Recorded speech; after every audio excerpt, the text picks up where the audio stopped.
ലോകത്ത് അള്ളാഹു ബുദ്ധിയെ 100 പാർട്ടാക്കിയിട്ട് 99 പാർട്ടും കൊടുത്തത് റസൂലുള്ളാഹിന്റെ തലച്ചോറിലാണ്. ആ ഏറ്റവും ബുദ്ധിമാനായ നേതാവാണ് കേൾക്കേണ്ടി വന്നത് ഭ്രാന്തൻ. ചെറിയ പിള്ളേരെ കൊണ്ട് വിളിപ്പിച്ചിട്ടില്ലേ ത്വായിഫെന്ന്?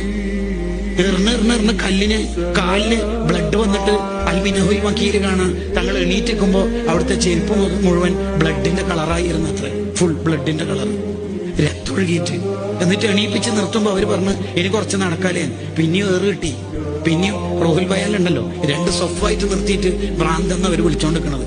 ആ സമയത്ത് നീ ദുആ ഉപയോഗിച്ചൂടായിരുന്നു? തന്റെ ഇഷ്ടക്കാരെ എത്ര പേരെ കൊന്നിട്ടുണ്ട്. ഹംസ തങ്ങളെ കൊന്നിട്ടില്ലേ? ആ സമയത്ത് ദ്വാരന്നൂടായിരുന്നു? ഇല്ല, ഒന്നും ദ്വാരന്നിട്ടില്ല. എന്റെ എന്റെ ദുആ ഞാൻ ആഖിറത്തിലേക്ക് മാറ്റി വെക്കാണ്. എന്റെ ഉമ്മത്ത് എന്നെ പ്രതീക്ഷിച്ചിട്ട് വരുമ്പോ അവർക്ക് വേണ്ടി ശഫാഅത്ത് ചെയ്യാറ്. ഈ നേതാവ് നമ്മളെ എങ്ങനെ സ്നേഹിക്കുക? ഒരു ചീരണി ഒരു ദിവസം മൗലിദിന് കൊടുത്ത് നമ്മളെ തമാമായോ?